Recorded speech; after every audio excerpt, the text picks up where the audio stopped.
Today's case is a mess. It is really, truly, genuinely a mess. Like, nobody has their stuff together at all. There's a lot of people that were significantly hurt in this, a lot of people that were blamed, and a lot of he said, she said. I mean, it's really wild. I'll really try to explain who everyone is, what their motivations are, what their personality is like. We'll let you guys follow along by putting the names in the bottom corner, but just hold tight. Welcome back to another week, another Sinister. It's me, your favorite Hot Topic employee, BOZE. As soon as I change my hair color, I will probably stop saying that, but we're still green for now, so we'll keep it rolling. Now, you guys know on Sinister, I'm always looking for the why. How did this happen? How did we get here? And I'm gonna be so real with you guys. I'm actually not quite sure how we got here in this case, but I have a couple of hints. I'm gonna try to use all of the information that I found in this case and in the court documents to give you as much context as possible. And I'm really curious to read the comments and see what you guys think. If you've been in this kind of situation before, I mean, obviously not the end of the situation, but the dating aspect of it. I'm really curious. You guys are incredibly emotionally intelligent, and also we all have different experiences. And I find so often it's so interesting. I swear, when people are fighting online for things, sometimes they think they're fighting about like a particular topic or the issue that brought them together. But really, when you dive in a little bit deeper, both of these people have different lenses on life and different experiences that color the thing that they're actively talking about. So sometimes when people are debating the issue at hand, they don't realize what they're actually debating is their own experiences. And you can't remove an experience from somebody else's life. You can only understand it and maybe understand where they're coming from, right? I love hearing your perspectives on like what a case means to you or what you get from it given your experience, because I may not have that experience. In this particular case, I have some slight elements of this, but I think some of you all may relate a little bit more. So I don't know. I'm going to tell you everything I can, but for this case, I'm actually really looking forward to hearing your thoughts. Today's episode is sponsored by Aura. Look, I've been talking about this for a while. If you're sitting online, your data is vulnerable to a leak. Anybody's is. In fact, your data is getting leaked right now. That's just where we're at with the internet. But that doesn't mean that you should do nothing. You should try something. Aura has a full suite of security services for you, your partner, your family, anybody that you need it for. Because listen, if you're using the internet, you should use some kind of protection. Aura can encrypt your web traffic, give you access to VPNs very easily from whatever device you're using. Also, they can stop your data from being spread all over the internet. Now, look, I know none of us really care if like our name or address or anything gets leaked. Like, what does that mean, right? Well, you know where it gets annoying? Where people start constantly calling you. You can't even answer the phone anymore because your number's all over the internet and people are calling you 24/7 trying to see if your number's active. Now, of course, spam protection calls have gotten a little bit better over the years, but that's not the point, okay? If you want them to stop calling, if you want people to stop looking at your personal information, if you want people to stop looking at your family's personal information, then sign up for Aura. You can get 2 weeks free if you use my code for this show, Sinister. So all you got to do is go to aura.com/sinister or go to aura.com and then at the checkout, use the code Sinister. It'll get you 2 weeks free so you can try all of the services and feel a little bit better when you're browsing the internet. We are in Harris, Texas, and Mary Ann Murphy and Don Murphy have just gotten married. They're in their early 20s and it's a pretty normal get-together. This was back in the 1980s. Our story is a bit more current, but I'm just letting you know where we started. So it's about 1985 in Harris, Texas, and they're in their early 20s, and Don and Ann are in love. I mean, it's not this like intense, fiery connection. It's just kind of like, okay, yeah, let's do this. And they start to build this very comfortable life. Don was a little bit more hands-on, a blue-collar worker. He would later be a machinist. And his wife, Mary Ann Murphy, she went on to work at the Texas Department of Public Safety. Now, she's a real stable lady because she actually stayed at that job for over 28 years. Don would kind of be doing his thing, doing, different odd jobs, but always in the same line of work. Now, Mary Ann and Don waited quite a bit before they had kids. Well, I think so anyways. They had been married for almost a decade before they had their first son, and then a few years later, they had their daughter, Keri Murphy, born in 1996 in Texas. Okay, I actually really like Carrie's upbringing. I mean, like on paper, okay? So get this. Marianne Murphy, the mom, she works a normal job, right? Just 9 to 5 in the office. You know when mom's gonna be home and when she's not gonna be home. It's consistent, right? And then her dad also just kind of does like a day job. He's usually off on the weekends. And then Carrie also has an older brother who is incredibly close with her. And when I say incredibly close, when I was looking into this case, I watched an episode on Dateline about the Carrie Murphy case. And I mean, it was almost fully narrated by her brother, Scott. Scott had so many lovely things to say about his sister, Carrie. He cared about her very deeply. He's, I mean, just destroyed by everything that happened. And I mean, I say all of that to say, like, when I say that Scott was close with his little sister, Carrie, I mean, even after everything that happened, man is on TV narrating the whole case, remembering everybody fondly, giving everybody grace. Like, Big Brother Scott is very, very involved and very much cares. So Marianne, the mom, she really pushes her kids to be high achievers. Like, even though she and Dawn are pretty content with their life, they want more for their kids. Like, who doesn't? But, you know, Marianne was putting on a pretty decent amount of pressure, but not too much. And the other thing that was really cool is that, like, Carrie and Scott were so close, they had each other. So once again, painting a picture for you, Carrie Murphy, the little sister, or the main focus that we're talking about today, she had an older brother that was very doting, very protective of her, consistent parents. They had long-term jobs. They were, you know, home when they said they were going to be home. They wanted the best for their kids. Like, it is very rare that I, you know, do some type of true crime case and the backbone of the family is pretty solid. Well, at least in the early years. So Carrie and Scott, they attended a school called Chester Nimitz Senior High School. And I had a little note here from one of our researchers that said that Brittany Griner actually also went to this school and graduated around the same time.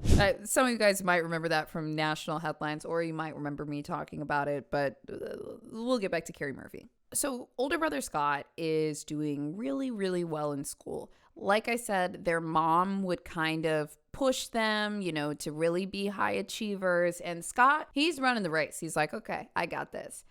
Carrie, however, she struggled a bit. She didn't really get the grades that her mom wanted her to have. She didn't really have the friend groups that were like cool and popular.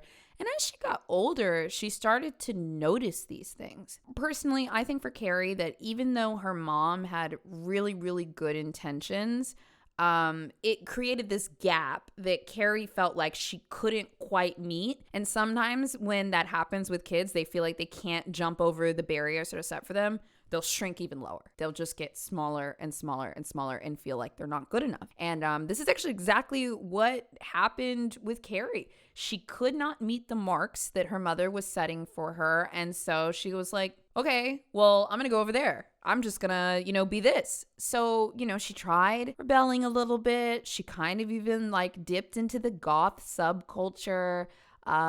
She just was like, I'm not going to be what you want me to be. Also, as she got older, Carrie felt extremely insecure about her body. When she started, you know, mixing and mingling with other girls, she had this like deep-seated insecurity, even though, you know, her mother just made goals for her to hit. It didn't mean that she was less than because she couldn't hit the mark yet. But Carrie really internalized this and felt like she was just at the absolute bottom. So even if she had opportunities to make friends with other girls or other people, she genuinely felt like she wasn't good enough and she would ultimately be rejected. So she just kind of shied away. This made her grow a little bit more into a very awkward, just socially anxious, didn't really talk to a lot of people. And was just trying her best. Now, during Carrie's explorative goth phase, she was, wearing dark eyeliner and painting her nails black. She ends up meeting this guy named Zayn Ahmed. And Zayn's kind of an interesting character. We'll talk a little bit more about him later, but they met around the time that Carrie was getting into this kind of alternative, dark stuff. And he was a buddy of hers that kind of just seemed to get her intuitively. There wasn't like a romantic attraction or anything, but he seemed to really understand her without her having to explain much. And I think that's really beautiful. You need those types of friends. I always say you either need a friend that has the same mental illness as you, or somebody that just for some reason gets you and you don't have to over explain yourself. If you're somebody that often feels misunderstood, you gotta secure one of these people because they will make you feel less crazy. And that's what Zayn was for Keri. I also think, I'm a bit older, so I really value having that person in my life. Keri is pretty young. She's in high school, so I don't even think she realizes that Zayn is somebody that could really be a lifelong friend. But he's kind of just kind of a buddy. Zayn was a very eccentric person, and he really dove into his individuality. He wasn't afraid to express himself. I've kind of explained her life so far. It's okay, you're in the most normal family ever in Texas, and you've got a good support system, and okay, jump this high. And Carrie's just frozen, what do I do? Well, now she meets this person, Zayn, that has this self-expression, this individuality. He is always expressing himself, and she kind of starts to follow suit. She's like, whoa, that's cool. This is how sheltered Keri was. And Zayn was really inspiring to her just by being himself. At one point, he did express a little interest in her, but Keri was like, no, we're friends. And he was like, okay. And I really mean that. I'm telling you right now, there's no further point in the story where Zayn tries to get more from her or do more. She literally was like, I just want to be friends. And Zayn was like, okay. Around the age of 14, Keri meets someone else. It is a girl named Rebecca. After her friendship with Zayn, Keri was really primed for this relationship with Rebecca because she was ready to express herself. She was ready to explore. She was ready to make new friends. I genuinely do not believe that Keri would have had this exploration or this comfort with self-expression if she did not meet Zayn. So here she is, ready to find herself, ready to drive the ship, ready to meet new people. And the first person that she meets is Rebecca. Rebecca was also known as Bunny. It was a name that either she or some friends gave her. I'm going to tell you right now, I read one witness statement where somebody was reflecting on their high school experience with her, and they said that she was high-spirited, funny, and confident. I'm not sure where that description is coming from because I've looked at a couple things of Rebecca. I've read about her, and she was kind of an oddball. I feel like a 3-year age gap is not a huge deal, 24, 21, okay, whatever. But when these two met, they were 19 and 15 originally.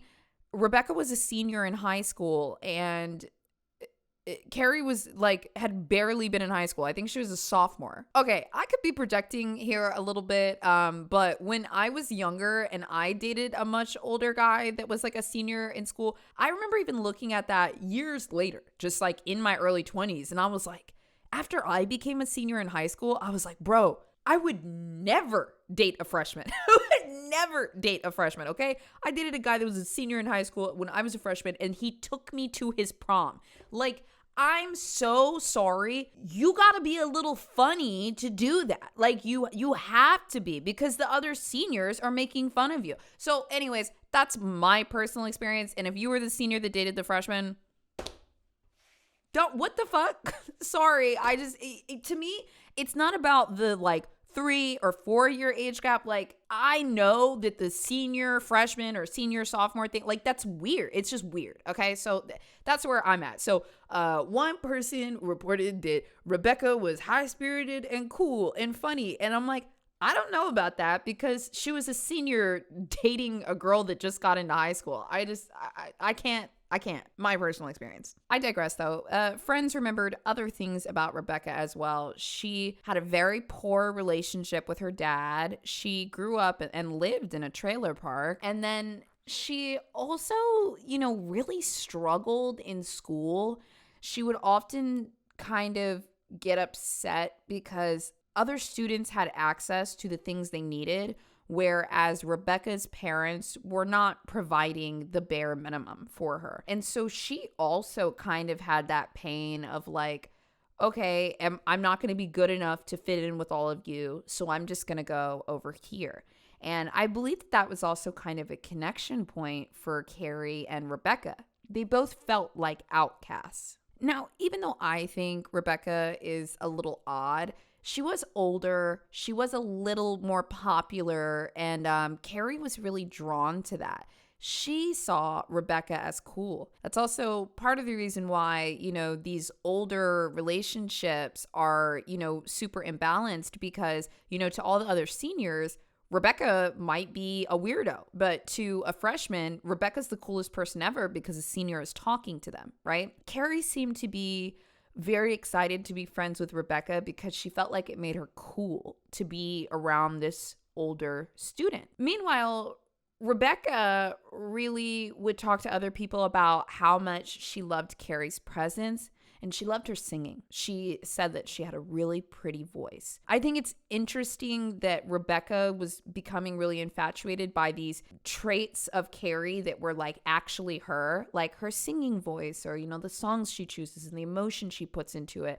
Meanwhile, Keri did think Rebecca was really cool, but, part of it was her seniority. And Keri, who is a little bit shy, loved being accepted by somebody who was considered more popular. So this friendship carries on for a while, and these two get super, super close. Scott, the brother, noticed that Rebecca was always around, but she seemed cool. He didn't have a problem with it. And neither did Keri's mom, so Rebecca was always around. Now, a couple months into the friendship, Rebecca confides in Keri that she's been questioning her sexuality. She thinks that she might actually be attracted to girls as well, but she said that she's never experimented with that before, and she didn't really know like what that was like. Keri, who hasn't done anything with like anybody and it's just not super experienced, she was like, whoa, okay,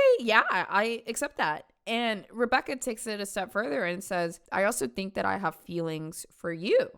Keri processes this and she tells Rebecca that she doesn't really know much about what's going on, but she thinks that she has feelings for her too.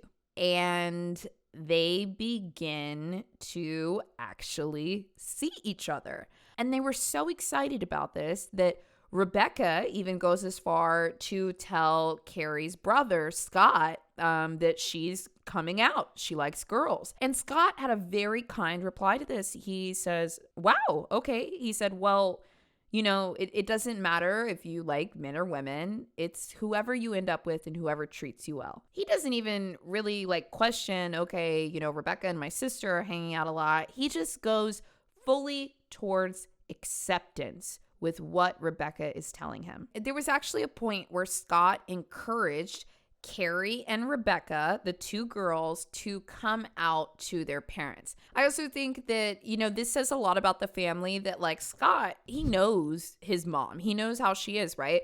If Scott was encouraging the two girls to come out to Keri's mom, to me, that feels like Scott knew that his mom wasn't like crazy homophobic or something. Like she would accept it. She just needs to know sooner than later. And remember, Scott is not malicious. He's a good big brother. And he was just like, hey, like, at least tell mom, like, this is your girlfriend. So they did. They came out, and the two girls seemed to have a lot of confidence and a lot of comfort in coming out the way they did. And Initially, Carrie's mom accepted it. In fact, Carrie's mom straight up did accept it. The girls were so excited. They were actually talking about, like, you know, what kind of jobs they were going to get. They were making plans. They wanted to move down to Florida, where they thought that, you know, being gay was a little bit more acceptable. They were making all these big plans, and they were making them right in front of Mary Ann Murphy. There was one thing that was just really, really eating the mom up. And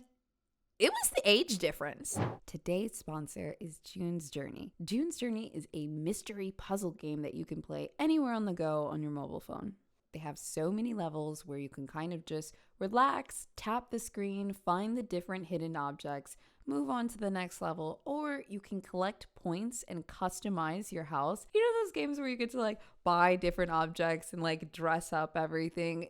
It's like a mini game within the game. Well, I say that because I'm not much of a home organizer, but I am a zone out and just find random little objects that are hard to find all over my phone type of person. Also, can I just say, June's Journey is great, but I have only recently found out how nice it is having a mobile game that you actually like to play. Like, it's so relaxing. Instead of opening up social media on your phone and mindlessly scrolling, at least you're like playing something that's a little stimulating for your brain, and it's not as stressful as constant social media dopamine hits, right? So listen, if you're into solving little mysteries, if you're into just finding the random objects all over the screen, or if you want to collect points and decorate your house and expand, then I think June's Journey might be for you. If you want to try June's Journey, all you got to do is take your cell phone and scan the QR code and then download it in the App Store. On July 15th, 2012, the 911 dispatchers get a call. It was from Keri Ann Murphy. She had just run down the street to a neighbor's house, completely out of breath, panicking. And she's saying, you know, I think somebody kicked in my back door and they hurt my mom. They broke into my house. I don't know what happened. I just heard my mom screaming, no, no, no, no, no. I heard a big sound, a big thud, and I didn't know what it was. And then I heard my mom screaming no, and then I ran out of there, and then I called you. The police treated this like an active break-in, obviously. They had her stay down at the neighbor's house and be safe, and they arrived guns drawn after seeing broken glass at the property and not knowing what to expect inside. When the police entered the house, they walked through room by room, noticing some broken glass, but most things undisturbed. There were no stolen items, no ransacked bedrooms, no sign of a struggle. But when they went all the way back to the furthest room, that is where they found Mary Ann Murphy, Carrie Murphy's mother. She had been stabbed brutally over 70 times. Now, when the investigators see this, this is very strange because in a robbery, well, one, there should be items missing, but there's no items missing, just one single person who has been murdered in an incredibly personal way. By personal, I mean, they noticed that the stab wounds are particularly in the arms, the upper chest. In this particular case, there was a lot of injury to the face. And usually when somebody is attacking the face over and over and over again, it's I hate you, I hate you, I hate you, I never want to look at your face again. It also feels as though this person may have been straddling or sitting on top of the victim, essentially looking them in the face. This is an incredibly personal murder. Burglars do not come in and do this. In fact, they generally prefer to burgle a house without killing anybody. So immediately, this is kind of mentally labeled as some kind of crime of passion, or, you know, they knew her. The other thing the investigator finds, which is, oh my God, this is the most like telltale sign that I see all the time in true crime. I don't even mind saying it because like it comes up all the time. There was a brick thrown through the window, but it was obvious that the brick was thrown from inside of the home rather than outside of the home because most of the glass that was broken was on the side that it would be if somebody threw the brick from inside. So they pick up on this immediately, and this is all bullshit.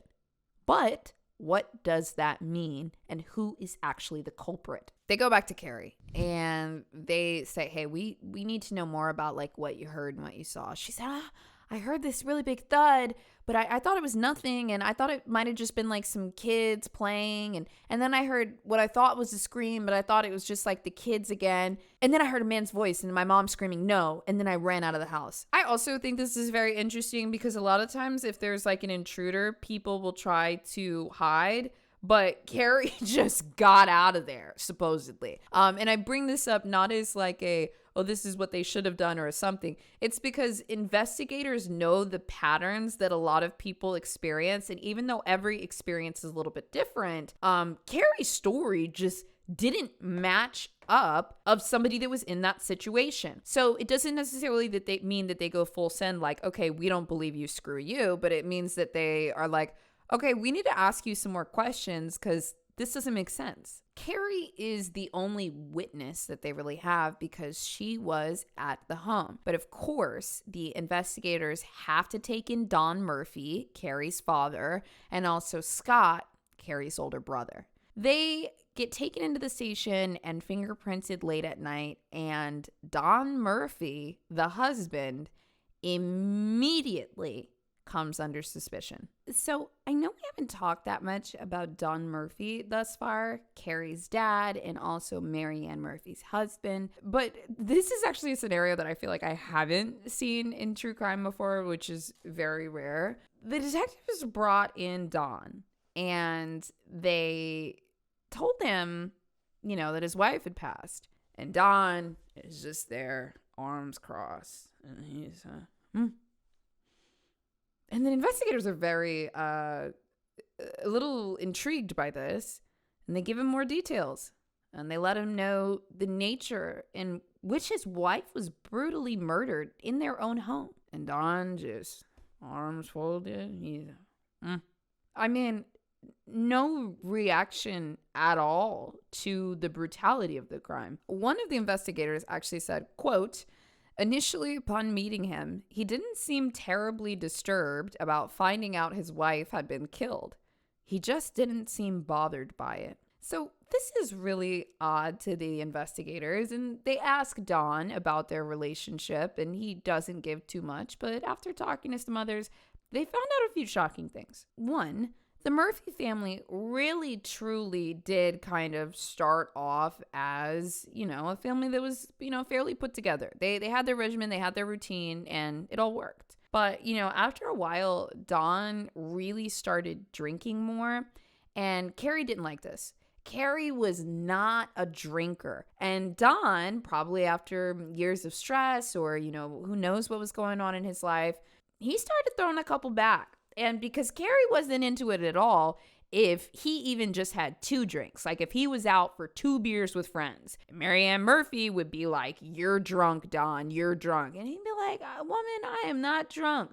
But then slowly, 2 drinks turned into 3, and then 3 turned into 4, and then 4 turned into 8. And then also it was every day. Don had essentially become a full-blown alcoholic, and Mary Ann Murphy hated it. Also, when they were asking around, they find out that Mary Ann Murphy was having an affair outside of her marriage. It was a younger guy that she had met, and a couple people knew, and it's unclear whether Don had known this entire time, but this wasn't just like a couple of random hookups. This was like a lover. So, of course, the police are going to that guy. Now, when they get to this guy, he had no idea what had happened. They tell him that Mary Ann Murphy was dead and she had been murdered, and his reaction was just very on par with somebody that literally didn't know. He was like, whoa, what the fuck? What? And then they ask him more questions. He's very forward with the police. He has no additional information. He gets cleared, and they're like, okay. And I mean, I gotta say, this probably felt like a wall for the police department, because when they found out that there was another lover, this crime had elements of a crime of passion, like it probably seemed like it was pretty on the nose, but it wasn't him. And they moved on. So Don is still not out of the clear. Very quiet husband, doesn't seem to care that his wife is dead, nonetheless the manner of her death. And he's not giving the police very much information. So all eyes are on him until they talk to his job and they find out Don was at work. He was 100% verifiably at work during the time of the murders. He just didn't seem to care that Marianne Murphy had passed away.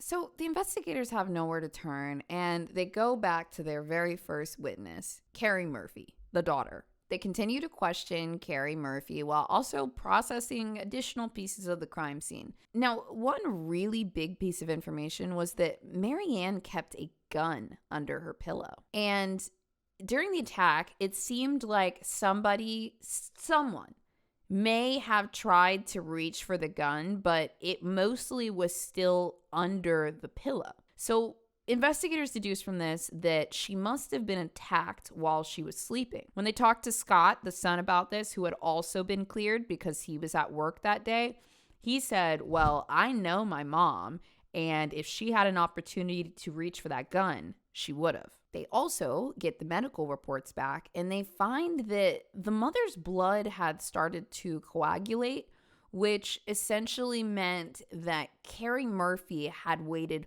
much longer to call the police than she had initially stated. They were estimating that it had actually been possibly a couple of hours. So the police asked Keri if she would be willing to submit to a polygraph test with the permission of her dad. And Don is like, yep, I don't mind. And Keri obliges. But first, they want to get a little bit more of her story. Guys, I wish that I could really recap the full essence of how Keri presents in these interrogations. She is truly just a 16-year-old girl that is lying about murder.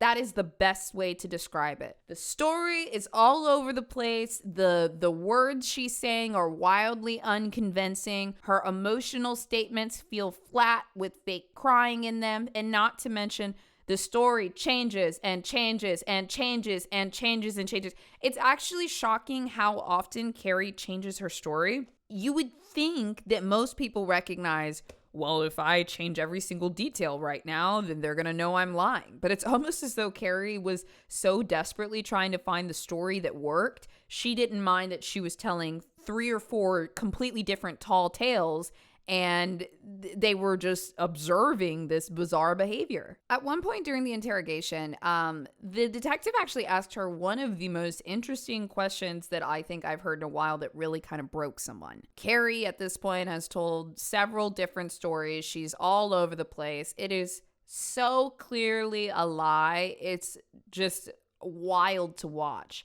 And eventually, the detective asked her, Keri, how would your mom feel if she could hear you right now talking to me in this room? And Keri said, she would be mad. And everybody in the room paused. And he said, why would she be mad, Keri? And it was like Keri realized that she messed up. Because, why would your mom be mad? She kind of pauses. She looks for an answer. And eventually she says, because I didn't do more to help her when she was in trouble. And this is like such a moment where, like, the detectives and anybody watching, I'm sure you pick up on it too. It's like they were so close to getting her, to say like, well, why would your mom be mad? Did you do something? But she finally realized like where she was going, and she dialed it back. And then she comes up with a whole new story. You remember her friend Zayn? That understood her, that kind of had a little crush on her, but took the rejection well, that, helped her find herself and inspired her with his individuality. She said, you know what? Never mind. Zayn did it, actually. He's obsessed with me, and he did it, and he killed my mom to scare me. And then he told me he was going to kill me too. And investigators are like, okay.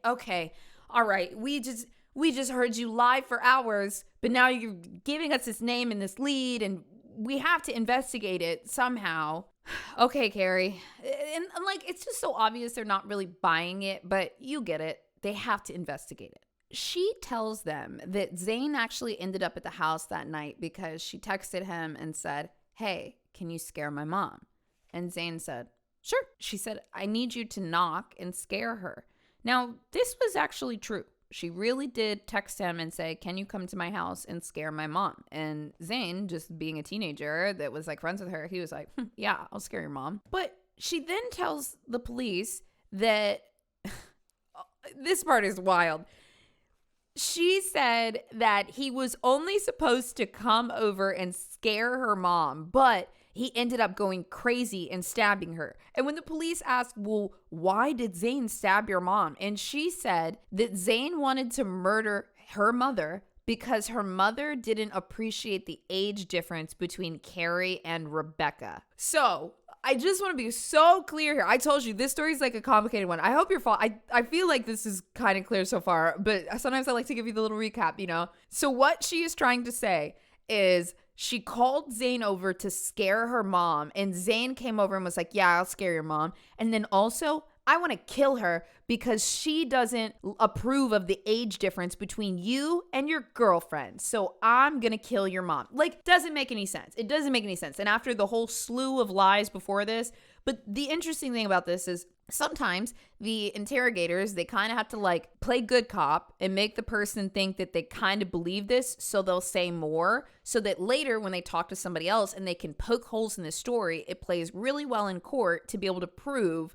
well, Keri has lied before. Here's how many times she changed her story. Every time Keri changes her story in the interrogation room, it's a win for the prosecution.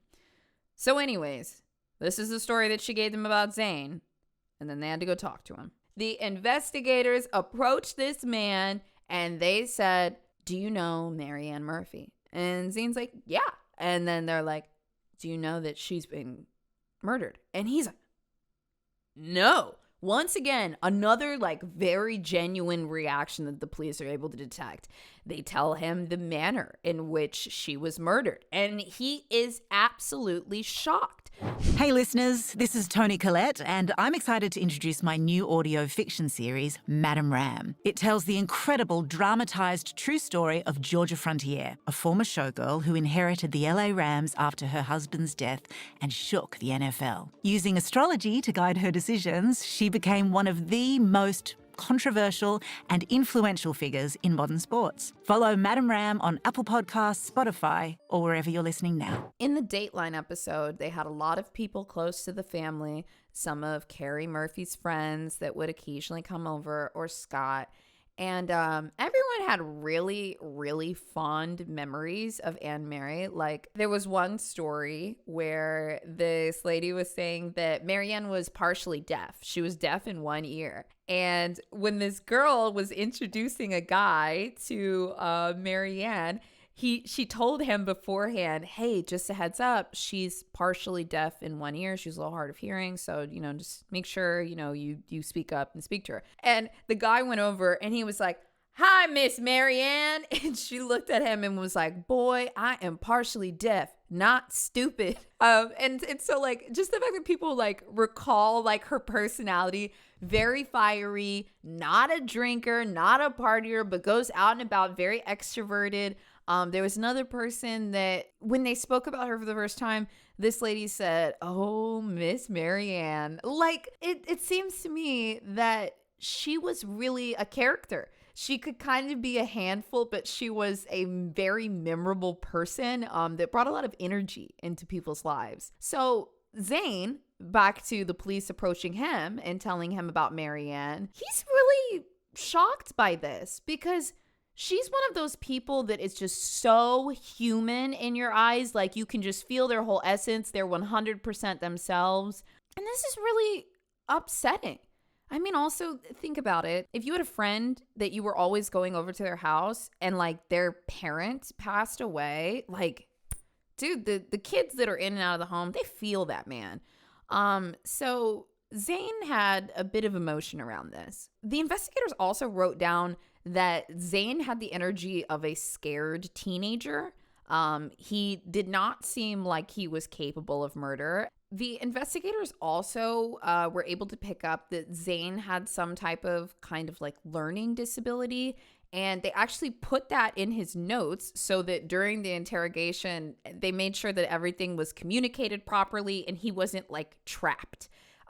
He was just kind of like a scared kid. During the interrogation, they said Zayn's energy was respectful, but scared, very forthcoming. And he told them, I don't know anything about this. He said, she told me to come over and scare her mom and knock on the window, and that was it.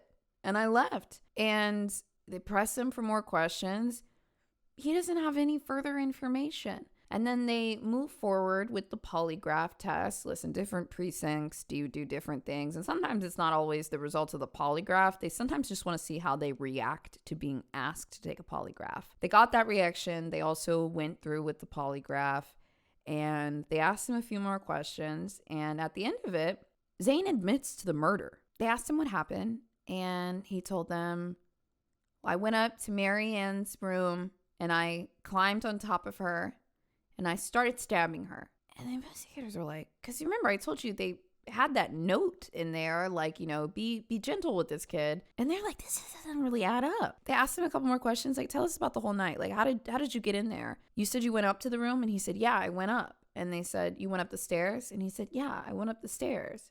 Well, they knew that this was a lie because there were no stairs in Mary Ann's house. They couldn't really pick up on why he might be trying to take the fall here, who might have talked to him in between the interrogations or what was going on. But all they knew was Zayn's story didn't add up. And then when his attorney entered the picture, he said, I have video proof that he didn't do it and he wasn't there.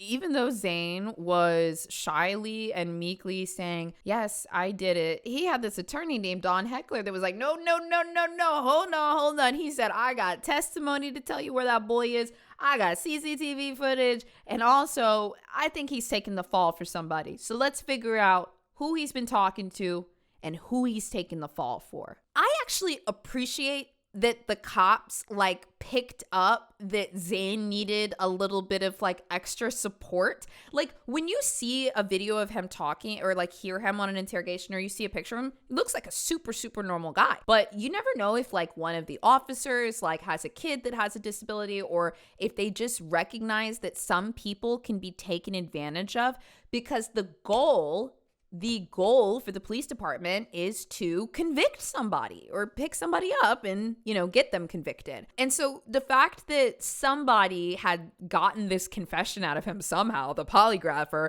but the other police looked at this and they said, no, hold on, we need to help this boy.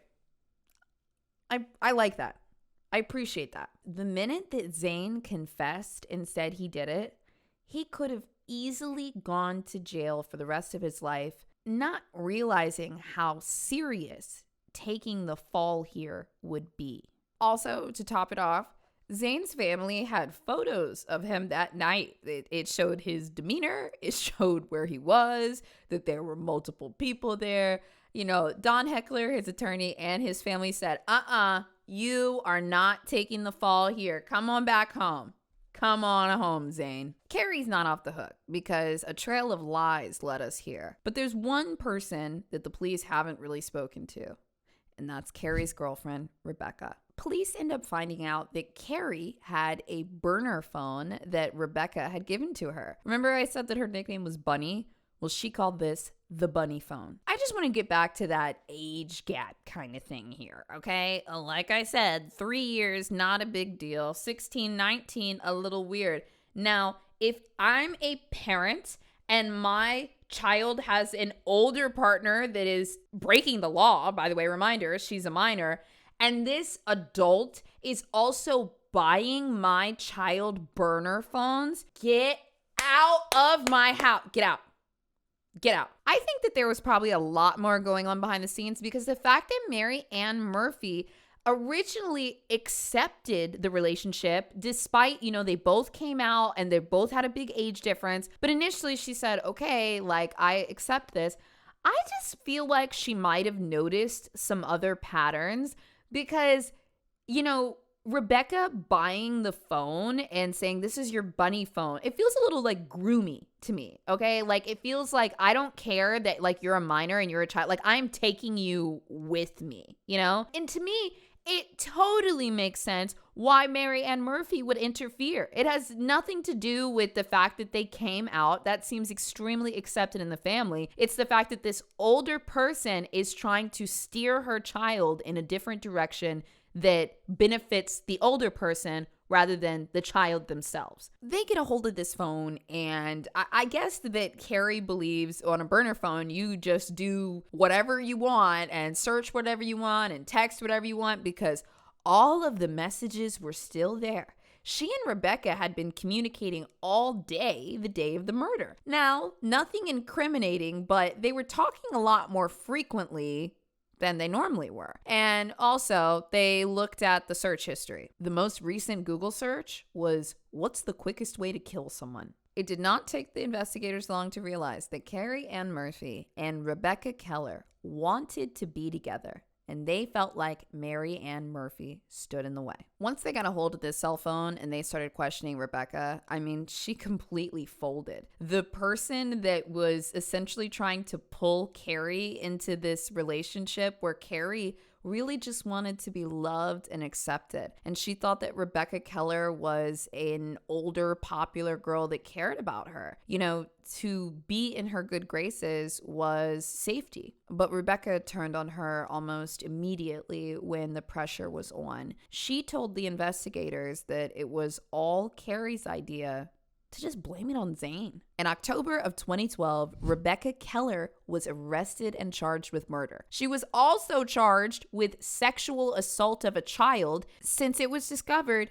that she and Carrie had a sexual encounter around the time of the murder, and also Carrie was a minor. Rebecca, as an adult, went to Harris County Jail, and then Carrie went to a juvenile detention center. Now, this is the part where couples really turn on each other. They split hard. They have no contact. The fantasy has gone away. They don't know what the other person's thinking. All they're left with are their memories. Well, the two girls were also given a no contact order by the judge. Carrie was ultimately bailed out by her grandma, but Rebecca, she had to stay in jail and couldn't get in touch with Carrie. Psych, they found a way. These two had over 800 calls over the span of 14 months. Even though Rebecca wasn't supposed to speak to her, she would use other inmates' PIN numbers to call Carrie, and they would just have any and every conversation.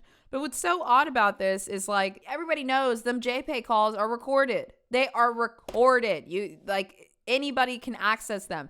I guess maybe they were just so desperate to talk, or maybe they thought, oh, people won't recognize her voice, or it won't be a big deal. We'll talk our way out of it. Oh, these people were chatting up a storm on a recorded line for over a year. More and more little bits and pieces start to come out because in a case like this, every single detail matters. They found out that the age difference was the big factor because that was the moment that Mary Ann really kind of turned on the two girls. She did not like that age difference. Also, Carrie was always sneaking out to hang out with Rebecca Keller. Like I said, Rebecca did not have a lot of oversight from her parents herself, so she was allowed to do whatever she wanted. She was also 19 years old. Carrie was not. She had two parents that cared about what she was up to, and also she was still 16 years old. So now Carrie's hanging out with this older girl, sneaking out of the house all the time, and Mary Ann Murphy would get frustrated and ground her, of course.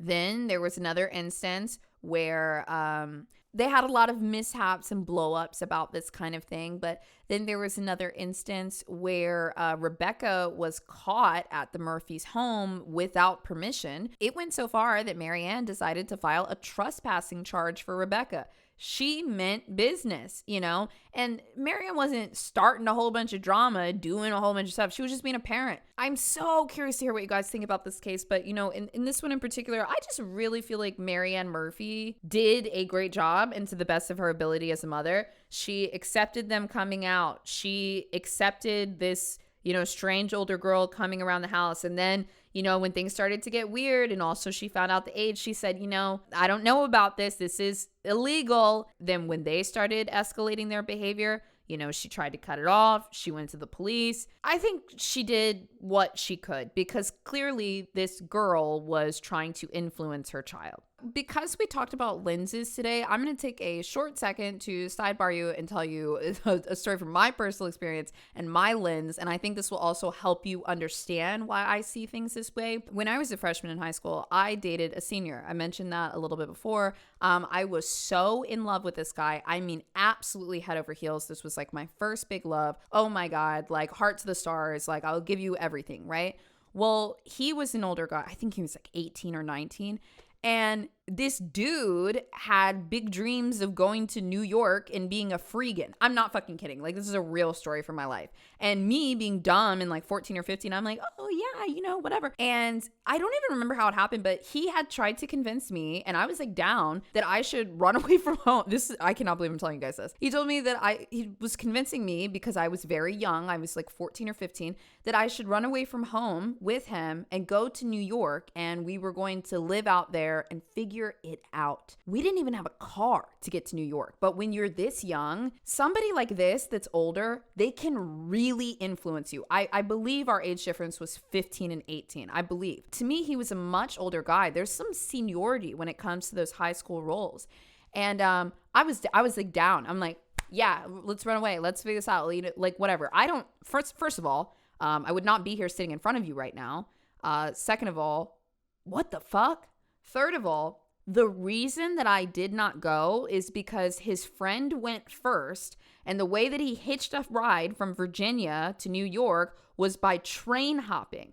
And on his second train, he fell off of the train and had his leg sawed off and had to be rescued by some random farmer that took a detour. That is how my ex-boyfriend proposed that we get to New York City.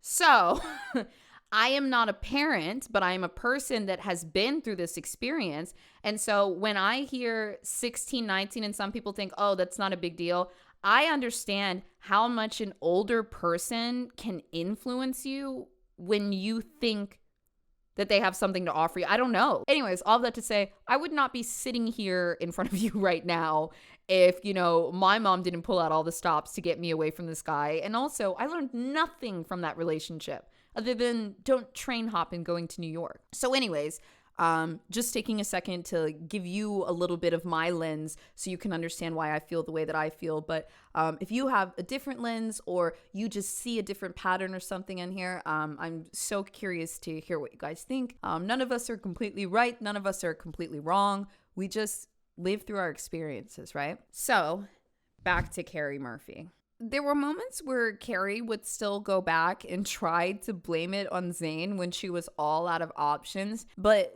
that guy was so crossed off of the suspect list at this point, it wasn't going to go anywhere. Also, here's something that's interesting. Rebecca had a call with Keri where she said, and remember, these were all recorded, quote, "I'm glad you didn't see what happened in there." And then Keri said she actually saw everything because she poked her head in the bedroom. And Rebecca said, "You weren't supposed to see. I told you to stay in your room." And Keri said, "They're trying to play us, but it's not working because we're smarter than they are." Which also, by the way, Keri, no, honey, I saw that interrogation. No. Here's the thing.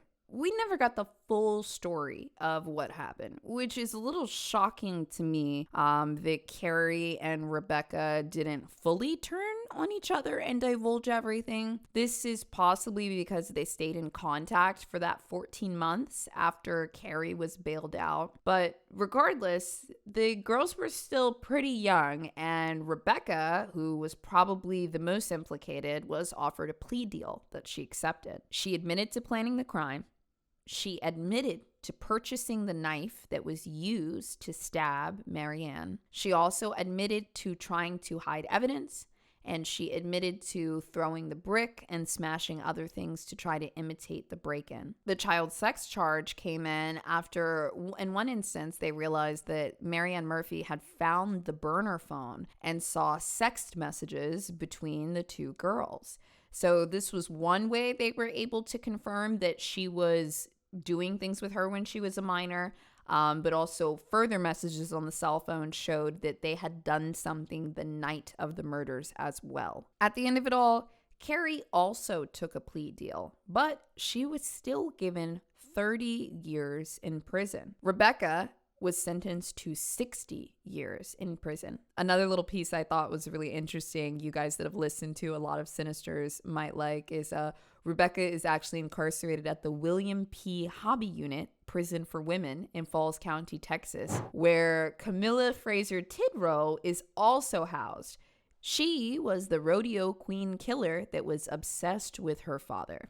This story is really interesting and sad for a number of reasons. There are parts of Keri and Rebecca's relationship that seem really honest and innocent. You know, them realizing that they had a genuine connection and they didn't even realize they might be attracted to women, but they cared so much for each other that it really brought that out about them. They wanted to plan a life together. They wanted to be honest and move to Florida and do all of these things. However, when Mary Ann rightfully stepped in to protect her daughter, especially with the age difference, they absolutely couldn't handle the idea of somebody separating them.